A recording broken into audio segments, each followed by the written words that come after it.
মুরগির গলার ভেতরে যে সাদা রগগুলো থাকে ওইগুলোকে ফেলে দিতেই হবে। ইসলাম কি এ ব্যাপারে নিষেধাজ্ঞা, ইসলাম কি এ ব্যাপারে নিষেধাজ্ঞা আছে? আলেমদের অনেকে জাতিসংঘের মানবাধিকার কমিশন অফিসের বিরোধিতা করেছেন। বিরোধিতার কারণটা অনেকের কাছে স্পষ্ট নয়। এই অফিস হলে আমাদের কি কি ক্ষতি হতে, এই দুনিয়ায় যে যত বেশি খাবে হাসরের ময়দানে সে তত বেশি ক্ষুধার্ত হবে, কথাটা সত্য কি না? বিমান বিধ্বস্ত হওয়ায় মাইলস্টোন স্কুলের যে শিক্ষার্থীরা মারা গিয়েছেন তারা কি শহীদ হিসাবে গণ্য হবেন কিনা? আমার বড় বোন বাবার অমতে বিয়ে করে ফেলেছে, আমার কি এই বোনের সাথে যোগাযোগ রাখা উচিত? ইদানিং সবাই বোনদের হক দেওয়ার ব্যাপারে সোচ্চার। বোনরা হক পেলে বাবা মায়ের প্রতি তাদের কোনো দায়িত্ব কর্তব্য আছে কিনা? চলুন তাহলে আর দেরি না করে আপনাদের প্রশ্নগুলোর উত্তর দেওয়ার আলোকিত ভবনে আমরা প্রবেশ করি।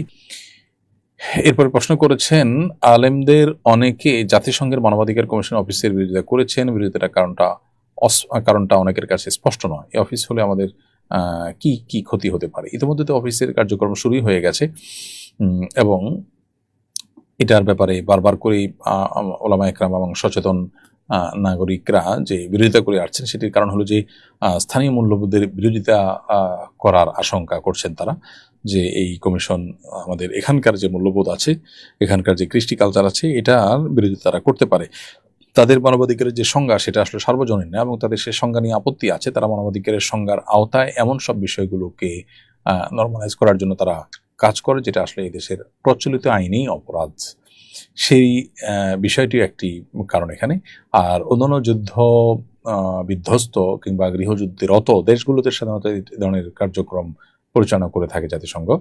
বাংলাদেশের মতো একটা শান্ত শিষ্ট দেশ, স্বাভাবিক একটা দেশের মধ্যে এই ধরনের কার্যক্রম চালু করাটা বাংলাদেশের জন্য অবমাননাকর। তাছাড়া আমাদের পার্বত্য অঞ্চল নিয়ে দীর্ঘদিন থেকে ষড়যন্ত্র চলছে, আমরা কম বেশি সেটা জানি। তো মানবাধিকারের নাম দিয়ে সেখানে আমাদের স্বাধীনতা, সার্বভৌমত্ব হুমকির মুখে সেটাকে ফেলার আশঙ্কা রয়েছে। পৃথিবীর বিভিন্ন দেশে, পূর্ব তিমুর সহ বিভিন্ন দেশে এই ধরনের ঘটনা ঘটেছে এবং ধীরে ধীরে ধীরে ধীরে ধীরে ধীরে ছোট ছোট ইস্যুগুলো বড় হয়ে একটা দেশের স্বাধীনতা, সার্বভৌমত্ব হুমকির মধ্যে পড়ার বহু নজির রয়েছে। সেই জায়গা থেকে আসলে ওলামা একরাম এগুলোকে আপনার বিরোধিতা করে। আর এই মানবাধিকার কমিশনের অফিস খোলার বিরোধিতা তারা করছেন এবং তারা করবেন। বিধায় এটা ঐতিহাসিক দলিল হয়ে থাকবে যে ওলামা একরাম এটার বিরোধিতা করেছে। সময়ই হয়তো বলে দিবে যে ওলামা একরামের বিরোধিতাটা কতটা যৌক্তিক এবং যথার্থ ছিল। এরপরে প্রশ্ন করেছেন বাসন্তী মিম, আপনি লিখেছেন, এই দুনিয়ায় যে যত বেশি খাবে হাসরের ময়দানে সে তত বেশি ক্ষুধার্ত হবে, কথাটা সত্য কি না? এই মর্মে মুসনাদে বাজ্জার একটি হাদিস রয়েছে। সেই হাদিসের সনদ সম্পর্কে হাফিজ ইবনে হাজার আসকালানী রাহিমাহুল্লাহ বলেছেন যে এই হাদিসের সতর্ক বার্তা মূলত ওই ব্যক্তির জন্য যে ব্যক্তি সবসময় পেট পুরে খায়, অতিরিক্ত খায় এবং এর ফলে ব্যক্তির মধ্যে অলসতা চলে আসে, আল্লাহর ইবাদতবন্দি করা তার জন্য কঠিন হয়। এরকম ব্যক্তির জন্য এরকম কথা বলা হয়েছে। মাঝে মধ্যে বা কখনো কখনো পেট পুরে বা তৃপ্তি সহকারে খেলে সেটা মৌলিকভাবে নিষিদ্ধ কোনো বিষয় নেই। হাদিসের ভাষ্যটা হলো সালমান ফারসি রাদিয়াল্লাহু তাআলা থেকে বর্ণিত। তিনি বলেছেন, নবী করিম সাল্লাল্লাহু আলাইহি ওয়াসাল্লামকে আমি বলতে শুনেছি, ইন্না আকসারান নাসি শাবআন ফিদ দুনিয়া আতওয়ালুহুম জুআ, দুনিয়াতে যারা সবচেয়ে বেশি পেট পুরে খায়, পরিতৃপ্ত হয়ে খায়, তারা আপনার আতওয়ালুহুম জুআন ফিল আখিরাত, তারা আখিরাতে সবচেয়ে বেশি ক্ষুধার্ত থাকবে, সবচেয়ে দীর্ঘ সময় ক্ষুধার্ত থাকবে। তো এই ধরনের হাদিস আরো বিভিন্ন বর্ণনা রয়েছে এবং হাদিসটি আপনার হাসান পর্যায়ের এবং এর আরো বিভিন্ন সওয়াহিদ, অর্থাৎ সমপর্যায়ের আরো কয়েকটা বর্ণনা রয়েছে। মৌলিকভাবে হাদিসটি গ্রহণযোগ্যতার লেভেল পর্যন্ত যায়, তার মর্মন্তদের গ্রহণযোগ্যতার লেভেল পর্যন্ত যায়, কিন্তু এখানে উদ্দেশ্য হলো যারা সব সময় পেট পুরেই খায় এবং অতিরিক্ত পেট পুরে খাওয়া, এটা মানুষের আলস্য ইত্যাদি আনার কারণেই মূলত হাদিসে উৎসাহিত করা হয়েছে। মৌলিকভাবে মাঝে মধ্যে পেট পুরে খাওয়া বা পরিপূর্ণ পেটে খাওয়া নিষিদ্ধ নয়, তবে পেট খালি রেখে খাওয়া এটাই হলো সুন্নাহ এবং নবী সাল্লাল্লাহু আলাইহি ওয়াসাল্লামের আদর্শ এবং এটা আমাদের স্বাস্থ্যের জন্য অধিকতর উপযোগী। এরপরে প্রশ্ন করেছেন জাইরা ডেইলি লাইফস্টাইল এআইডি থেকে, আপনি লিখেছেন, বিমান বিধ্বস্ত হওয়ায় মাইলস্টোন স্কুলের যে শিক্ষার্থীরা মারা গিয়েছেন তারা কি শহীদ হিসাবে গণ্য হবেন কিনা? নবী করিম সাল্লাল্লাহু আলাইহি সাল্লাম 7 শ্রেণী মানুষকে শাহাদাতের মৃত্যু বলে ঘোষণা করেছেন। 7 শ্রেণী মৃত্যুকে, যেটি সুনান আবু দাউদ সহিহ হাদিসের কিতাবে বর্ণিত হয়েছে। সেই 7 শ্রেণীর মৃত্যুর মধ্যে আল্লাহর রাহে যারা আপনার জিহাদে শামিল হয়ে শরিক হয়ে যারা শাহাদ বরণ করেছেন তাদের বাইরে মূলত 7 শ্রেণীর কথা বলা হয়েছে। তাদের মধ্যে পেটের পীড়ায় মারা যাওয়া ব্যক্তি, পানিতে ডুবে মারা যাওয়া ব্যক্তি, আগুনে পুড়ে মারা যাওয়া ব্যক্তি, তারপর পক্ষাঘাতগ্রস্ত রোগে মারা যাওয়া ব্যক্তি, তারপরে আপনার প্লেগ রোগে বা মহামারীতে মারা যাওয়া ব্যক্তি, এবং যে কোনো কিছুর নিচে চাপা পড়ে মারা যাওয়া ব্যক্তি, এবং কোনো নারী যিনি আসলে সন্তান প্রসব করতে গিয়ে মারা যান। এই ধরনের মৃত্যুগুলোকে নবী সাল্লাল্লাহু আলাইহি ওয়াসাল্লামের হাদিসে শাহাদাতের মৃত্যু বলা হয়েছে। এই যে বিষয়গুলো, এর মধ্যে আপনার বিমান বিধ্বস্ত হওয়ার ঘটনা আমরা জানি যে আগুনে পুড়ে বেশিরভাগ শিক্ষার্থীরা মারা গেছেন। তো সেক্ষেত্রে এটা একটা বিষয়। আবার চাপা পড়ে মারা গেলে কোনো কিছু নিচে, সেটাও আরেকটা বিষয় শাহাদাতের মধ্যে যেটা পড়ে। তো সেজন্য আশা করা যারা তারা ঈমান নিয়ে যারা মারা গেলেন তারা আল্লাহর কাছে শাহাদাতের মর্যাদা লাভ করবেন।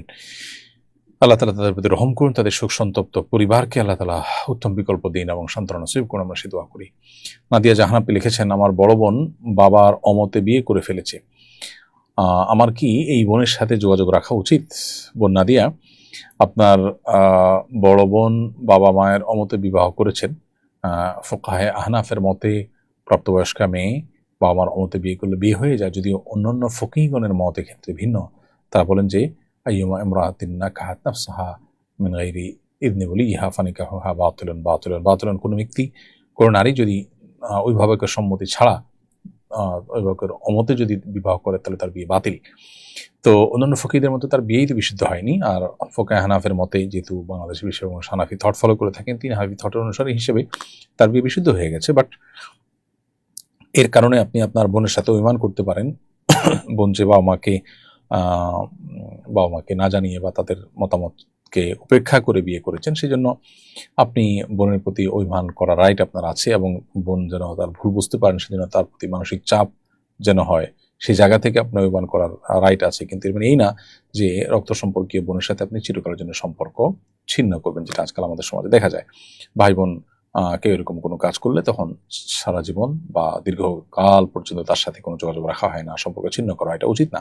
আত্মীয়তার সম্পর্ক ঠিক রাখা এটা আপন জায়গায় আপনার কর্তব্য, সেটা আপনাকে করতে হবে। এবং সেই সাথে এও সত্য যে আপনি তাকে অভিমানের মাধ্যমে যদি কোনো বার্তা দিতে চান সেটা আপনি দিতে পারেন, কিন্তু সেটা খুবই লিমিটেড বা সীমিত সময়ের জন্য। আলী, আপনি লিখেছেন, ইদানিং সবাই বোনদের হক দেওয়ার ব্যাপারে সোচ্চার। বোনরা হক পেলে বাবা মায়ের প্রতি তাদের কোনো দায়িত্ব কর্তব্য আছে কিনা, থাকলে সেটা কি? খুবই গুরুত্বপূর্ণ প্রশ্ন।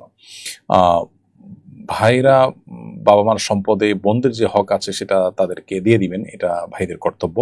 এটা যেমন উচিত, ঠিক একইভাবে এও পরিষ্কার হওয়া উচিত যে কোনো সন্তান, তিনি ছেলে হন কিংবা মেয়ে, বাবা মায়ের ভরণ পোষণ দেওয়ার যদি প্রয়োজন হয় আর তার যদি সামর্থ্য থাকে, তখন তার উপরে সেটা করা কিন্তু কর্তব্য, সেটা ছেলে হোক অথবা মেয়ে হোক।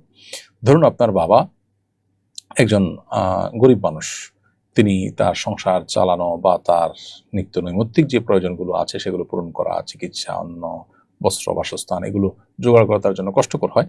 তাহলে সেক্ষেত্রে সন্তান হিসাবে আপনার উপর তার সেগুলোর ব্যবস্থা করা এটা অবশ্য কর্তব্য, যদি আপনার সে সামর্থ্য থাকে। এখন কোনো মেয়ে যদি মনে করেন এটা ভাইদের কর্তব্য, আমার কর্তব্য না, তো এটা ভুল হবে। ভাইরা থাকলে ভাইদের উপরে বর্তাবে, বোন থাকলে বোনের উপরে বর্তাবে, যদি বোন সামর্থ্যবান থাকেন। হ্যাঁ, বোনের কোনো সামর্থ্য নাই, বোনের কোনো টাকা নাই, পয়সা নাই, যা ছিল সেটা খরচ হয়ে গেছে বা সেটা অন্যদেরকে দেওয়া হয়ে গেছে, তার নিজস্ব কিছু নাই, তাহলে ভিন্ন কথা। সেটা তো ছেলেদের জন্য প্রযোজ্য যদি কোনো ছেলের এরকম অ্যাবিলিটি না থাকে। বাট অ্যাবিলিটি যদি থাকে, তো ধরা যাক যে ওই ভদ্রলোকের 2টা ছেলে আছে, একটা মেয়ে আছে, তাহলে 2টা ছেলের জন্য যেমন বাবা মার ভরণ পোষণ দেওয়া কর্তব্য, আনুপাতিক হারে ওই মেয়েটার উপরও বাবার ভরণ পোষণ দেওয়া কর্তব্য, যদি তার সে সামর্থ্য থাকে। রোকেয়া বিনতে হেলাল, আপনি লিখেছেন, মুরগির গলার ভেতরে যে সাদা রগগুলো থাকে ওইগুলোকে ফেলে দিতেই হবে, ইসলাম কি এ ব্যাপারে নিষেধাজ্ঞা, ইসলাম কি এ ব্যাপারে নিষেধাজ্ঞা আছে? হাড্ডির ভেতরে এবং আপনার গলার রগের ভিতরে, গলার হাড্ডির ভিতরে যে সাদা রগের মতো থাকে, এগুলো খাওয়াকে মাকরু বলেছেন ওলামায়ে হানাফ। যদিও এটা হাম্বলি ফকিহগণ বা সৌদি আরবের ওলামায়ে কেরাম এটাকেও খাওয়া জায়েজ বলেন, এটাকে হারাম অবশ্য কেউ বলেন না, তবে মাকরু বলেছেন ওলামায়ে আহনাফ। বিভিন্ন ফতোয়ার কিতাবগুলোতে সেটি রয়েছে।